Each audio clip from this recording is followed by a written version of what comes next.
እንዴት ናችሁ ተማሪዎች? ሶስተኛው ጉዳይ ስሌቨሪ ኤንድ ግሎባል ትሬድ ኔትወርክ ነው። ባርነትና የአፍሪካ የግሎቡ ኖት ኦንሊ አፍሪካ በት ኦልሶ ዘ ወርልድ የዓለሙ የትሬድ ኔትወርክ ምን ይመስላል ነው። እነዚህ ናቸው የምናያቸው ነው ፎከስ ፖይንታችን። አንደኛ ዶሜስቲክ ስሌቨሪ ዊዝን ዛት ካንትሪ ማለት ነው፣ ባርነት በዛች ሀገር ውስጥ። ሁለተኛው ኢንዲያን ኦሽን ትሬድ ባርነት ነው አሁንም። ሶስተኛው ትራንስአትላንቲክ ኦር ትራያንጉላር ትሬድ። እነዚህ ናቸው ፎከስ የምናደርጋቸው። ባርነት ምንድን ነው ከሚለው ዲፋይን አድርገን እንቀጥላለን። ስሌቨሪ ኢንሳይድ አፍሪካን ስንጀምር ባርነት ከጥንትም ጀምሮ የነበረ ነው። ባሮች እንዴት ይገኛሉ? ወር ሰው ባሪያን እንዴት ሊያገኝ ይችላል? ወር ሰዎች ወደ ባርነት እንዴት ይያዛሉ?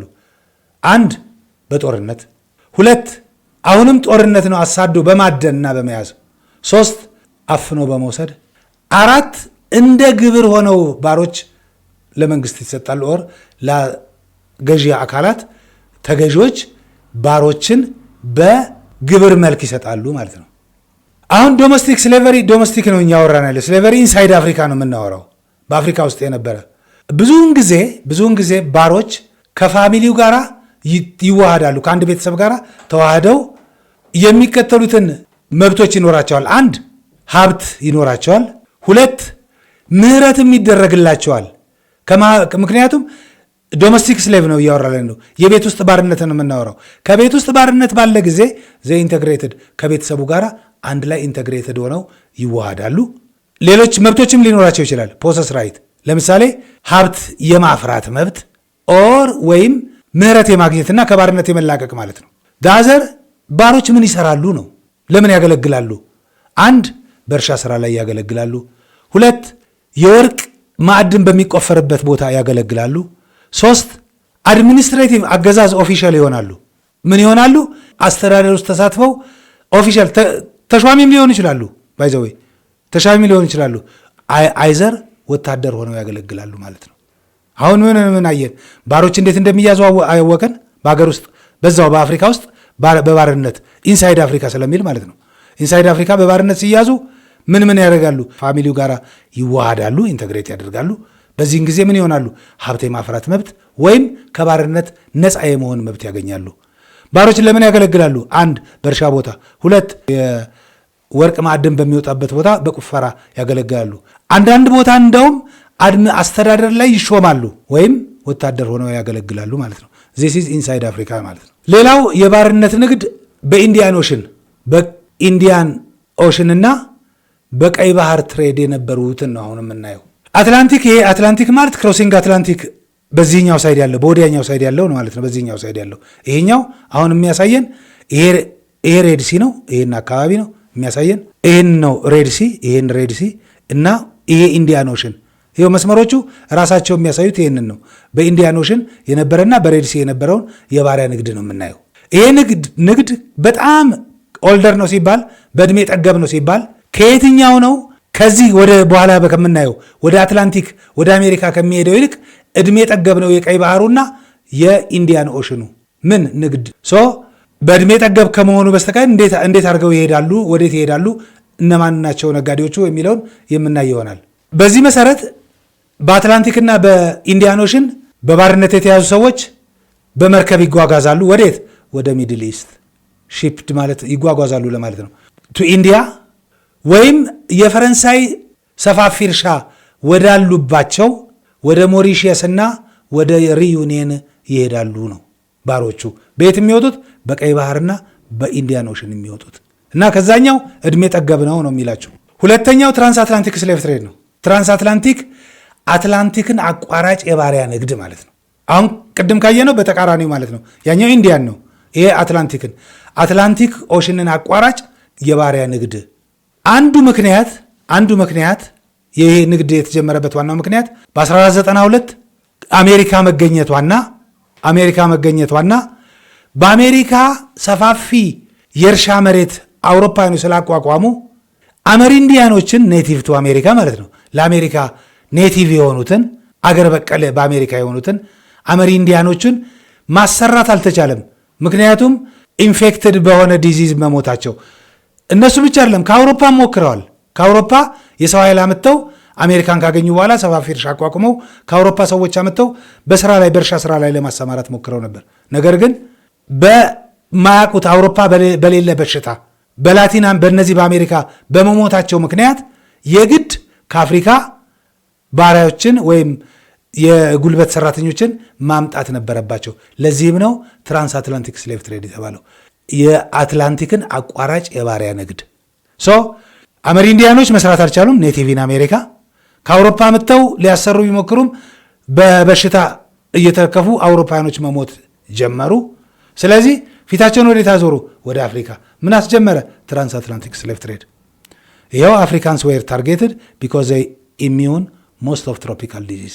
በትሮፒካል አካባቢ በሚገኙ በሽታዎች ለምሳሌ ወባ፣ በወባ በሱ በቀላሉ የሚከላከሉት አፍሪካኖች ስለሆኑ ወደ አፍሪካ ታርጌታቸውን አድርገው አውሮፓውያኖች ከአፍሪካ ሰው ማጋዝ ጀመሩ። ትራንስ አትላንቲክ ስሌቭ ትሬድ ብለን የምንጠራው ማለት ነው። በሌላ አጠራሩ ትራያንጉላር ትሬድ እንለዋለን። ይሄ የመጀመሪያ ትራያንጉላር ያልንበት ምክንያት ምንድን ነው? ሶስቱን ኮንቲኔንቶች ያገናኛል። ይኸው የመጀመሪያው ከአውሮፓ ይሄ ነው። ከመጀመሪያው ማኒፋክቸርድ ጉድስ እንበለው የያዘው የመጀመሪያው ሩት ይሄ ነው። ከአውሮፓ በቀጥታ ወደ አፍሪካ፣ ከአፍሪካ ይመጣና ኢንስሌቭድ ህዝቦች በባርነት የተያዙ ሰዎችን ይዞ ወደ አሜሪካ፣ ከዛስ በቀጥታ ወደ አውሮፓ ለኢንዱስትሪ የሚሆኑትን ሮ ማቴሪያል ይዞ አያችሁት። መርከቡ ሶስቱም ጋር ትርፋማ ነው። አንደኛ ማኒፋክቸርድ ጉድስ ይዞ ይመጣል። ከፋብሪካ ምርቶች የተመረቱትን ይዞ ይመጣል። ይሄ ብቻ ሲጋነን እንዲሁ እንበለው እንጂ ጊዜ ያለፈበት መጠጥም ይዘው ይመጣሉ። ጠበንጃም ይዘው ይመጣሉ። በሰው ይለውጡታል። እዚህ አፍሪካ ዘናፍተር በሰው ለውጠው ባሮቹን ይዘው በቀጥታ ወደ አሜሪካ ይሄዳሉ። አሜሪካ ከደረሰ በኋላ ከአሜሪካ ለኢንዱስትሪ የሚሆኑ ጥሬ ሀብቶች ለምሳሌ ጥጥ እና ትንባሆ ይዘው ወደ አውሮፓ ይሄዳል። ስለዚህ መርከቡ ሶስቱም ትሪያንጉላር ያለው በዚህ ምክንያት ነው። ኢትሜድ ትሪያንግል ስለሚሰራ ማለት ነው። ትሪያንጉላር ትሬድ ብለው ይጠሩታል። ይሄ ነው የሚላችሁ ፌዝ ዋን ኢሮፕ ቱ አፍሪካ። የመጀመሪያው ቅድም ያሳያችሁ ይሄ ነው ፌዝ ዋን። ማኒፋክቸርድ ጉድስ ፋየር አርምስ ይኸው ቅድም ተናግሬያለሁ ይዘው ይመጣሉ። ከዛ በኋላ ፌዝ ቱ ከአፍሪካ ወደ አሜሪካ ይሄዳል። ይሄኛው ሚድል ፓሴጅ ይባላል። ሚድል ፓሴጅ የተያዙ በባርነት የተያዙ ሹገርና ለትንባሆ እርሻ ላይ እንዲሸጡ ይደረጋል። እንዲሸጡ ወደዛ ይጓጓዛሉ ማለት ነው። ከአፍሪካ ወደ አሜሪካ ነው ሁለተኛው ሚድል ፌዝ። ሶስተኛው ፌዝ ከአሜሪካ ቱ ዩሮፕ ነው። ሮ ማቴሪያል አት ዘ ሃይ ፕሬስ በከፍተኛ ዋጋ ይሸጡታል። ከአሜሪካ ወደ አውሮፓ የሚወስዱትን ጥሬ ሀብት ማለት ነው። ዌልዝ ፍሮም ዚስ ትሬድ ሄልፕድ ኢንዱስትሪያላይዝድ ዌስተርን ኢሮፒያን። አሁን ከዚህ ሶስቱም ጋር አሳይቻለሁ። ሶስቱም ጋር አውሮፓውያኖች ትርፋማ ናቸው። ሶስቱም ጋር ሊያተርፍ ነው የሚሄደው። ሞቲቭ ትርፍ ነው፣ ከፍተኛ ትርፍ ነው። እንዲህ ዝም ብሎ በቃል የሚጠራ ትርፍ እንኳን ከዛ በላይ ነው። በሶስቱም የተገኘው ትርፍ በዋናነት ዌስተርን አውሮፓን የምዕራብ አውሮፓን ኢንዱስትሪያላይዝድ እንዲኖር ከፍተኛ አስተዋጽኦ አድርጓል። ይሄ ሀብት፣ ይሄ ትርፍ፣ ይሄ የተገኘ የተሰበሰበ ሀብት ማለት ነው። ይሄ በመሆኑ ምክንያት ምን ኢምፓክት አለው? ምን ተጽዕኖ አፍሪካ ላይ ለአውሮፓኖች ኢንዱስትሪያላይዜሽን እንዲበለጽጉበት፣ እንዲያድጉበት፣ ኢንዱስትሪያላይዝድ እንዲሆኑ፣ በኢንዱስትሪ እንዲያድጉ አድርጓል። አዎ። በአፍሪካ ላይስ ምን ተጽዕኖ አለው? አስቡት። መጀመሪያ አምራች ህዝብ ነው የሚጓጓዘው። ህፃን ልጅ ይዘው አይሄዱም። ወንዱ ጎረምሳው ጉልበት ያለው ከፍተኛ ዋጋ ያወጣል። ስለዚህ አምራች ኃይል ነው ያጣው ማለት ነው። አፍሪካ ቁጥሩን በቁጥር ተቀምጧል። ለምሳሌ 12 ሚሊዮን ወደ በአትላንቲክ ሩት ሄደዋል ይላል። ስለዚህ አንዱ አምራቹ ህዝብ ከአፍሪካ እንዲያጣ ተደርጓል ማለት ነው። አምራቹ ህዝብ ዲፖፕሌትድ እንዲሆን በአካባቢውን ለቆ አፍሪካን ለቆ ወደ አሜሪካ እንዲጓጓዝ ተደርጓል። ማን? አምራች የሆነው ማህበረሰብ። በዚህ ምክንያት ብዙ ህዝብ ድሬን አድርጓል፣ ሄዷል። አምራቹ ህዝብ ማንፓወሩ የሰው ኃይል ተጓጉዟል ወደ አሜሪካ። ባሪያ ለመያዝ ጦርነት ይካሄዳል። ይሄ በመሆኑ ምክንያት ፖለቲካል ኢንስቴቢሊቲ መጥቷል። ከአውሮፓ ሲመጣ ቅድም ምን ብለናል? ፋየር አርምስ ይዘው ይመጣሉ። የጦር መሳሪያ ይዘው ይመጡና ለአፍሪካን ቺፎች ወይም ለአፍሪካ መሪዎች ይሸጣሉ። እነሱ አፍሪካ መሪዎች ደግሞ ባሪያ ለመያዝ ይጠቀሙበታል ያንን የጦር መሳሪያ። ስለዚህ የፖለቲካል ኢንስቴቢሊቲ የፖለቲካ አለመረጋጋት ይፈጥራል። ይሄ በመሆኑ ምክንያት አንዳንድ ቦታ እንደውም ትናንሽ ቁጥር ያላቸውን ጎሳዎች ሙሉ በሙሉ እስከ መጥፋት አድርሷል ማለት ነው። ሶስቱ ሩቶች ከአውሮፓ ወደ አፍሪካ፣ ከአፍሪካ ወደ አሜሪካ ያለውን ካለው ውስጥ በጣም ዴንጀረስ የሚባለው ቅድም በማፑ ላይ እንዳየነው ሁለተኛው ሚድል ፓሴጅ የሚባለው ነው። በጣም አደጋ ያለው ምክንያቱም ብዙ አምራች ኃይል ክራውድድ በሆነ በጣም በተጨናነቀ መርከብ ውስጥ እንዲጓጓዙ ስለሚደረጉ እሱ ነው ሚድል ፓሴጅ ከአፍሪካ ወደ አሜሪካ የሚደረገው ሚድል ፓሴጅ የሚባለው ነው። እሱን እንይዝና ወደ ጥያቄዎቹ እንሂድ። ነምበር 1 ዊች ሌበር ፎርስ ዲድ ኢሮፒያንስ ዩዝድ ኢን ዘ አሜሪካን ቢፎር ተርኒንግ ቱ አፍሪካ? የትኛውን የሰው ጉልበት ተጠቀሙ ወደ አፍሪካ ፊታቸውን ከማዞራቸው በፊት? ቡርስ፣ አመሪንዲያንስ፣ ጃኒሰሪስ፣ አረብስ ይላል ምርጫው። አመሪንዲያንስ ተብሎ ተመልሷል። ኤኒዌይ አመሪንዲያንስ ነው። አመሪንዲያንስም ተጠቀሙ፣ ከአውሮፓም አመጡ። በበሽታው እንደውም የተቀውት ከአመሪንዲያኖቹ የበለጠ አውሮፓኖች ናቸው። በዚህ ምክንያት ነው ፊታቸውን ወደ አፍሪካ ያዞሩት። ሁለተኛ ጥያቄ ዘ ጀርኒ ኦፍ ስሌቭስ አክሮስ አትላንቲክ ወዝ ናውን አዝ ምን ተብሎ ይጠራል ነው የሚላቸው። ከየት ከአፍሪካ በአትላንቲክ አድርጎ ወደ አሜሪካ የሚሄደው እሱ ማለት ነው። ባሮችን ጭኖ ከአፍሪካ ወደ አትላንቲክን ክሮስ አድርጎ ወደ አሜሪካ የሚሄደው ማለት ነው እሱ። ዘ ግሬት ታሪክ፣ ቢ ሚድል ፓሴጅ፣ ሲ ሲልክ ሮድ፣ ዲ ሊጂትሜት ትሬድ ነው ምርጫዎቹ። ይሄኛው ሚድል ፓሴጅ መልሱ ይሄ ነው። ሲልክ ሮድ የሩቅ ምስራቅ ነው የሐር መንገድ የሚባለው። ሊጂትሜት ትሬድ ይሄ ካለቀ በኋላ ይሄ በስሌቨሪና ስሌቭ ትሬድ አያስፈልግም በአውሮፓኖች ስላላስፈለገ አዋጭም ስላልሆነ ኢንዱስትሪያላይዜሽን ስለመጣ ከሱ ይልቅ ሮ ማቴሪያሎችን መነገድ ሲጀመር ሊጂትሜት ትሬድ ተባለ። ስለዚህ ዛንሰር ሚድል ፓሴጅ ተብሎ ይጠራል። 3 ዘ ትሪያንጉላር ትሬድ ሊንክድ አፍሪካ ኢሮፕ ኤንድ ይላችሁና ብላንክ አለው ማለት ነው። እዚህ ጋር ማንን ነው የሚያገናኘው? ትሬዱ አፍሪካ ኢሮፕና የትን ነው የሚያገናኘው? ኤዥያ ነው? አሜሪካ ነው? አውስትራሊያ ነው?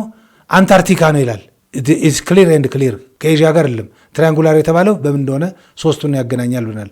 ሶስተኛው አሜሪካን ነው የሚያገናኘው ማለት ነው። አራተኛ ሃው መኒ ሚሊየንስ ፒፕልስ ኦፍ ኤስቲሜትድ ቱ ሃቭ ቢን ሺፕድ ኢን ትራንስ አትላንቲክ? ምን ያህል ህዝቦች ተጓጓዙ? ምን ያህል ህዝቦች ኦር በባርነት ከአፍሪካ ወደ አሜሪካ ተጓጓዙ የሚል ጥያቄ ነው። ኤኒዌይ እዛ ስንጀምር ራሱ 12 ሚሊዮን አፍሪካውያኖች ሄደዋል ብለናል፣ ወጣት አምራቾች። በዚሁ እናበቃለን። አመሰግናለሁ። ቴንኪው። በሚቀጥለው እስከምንገናኝ ባይ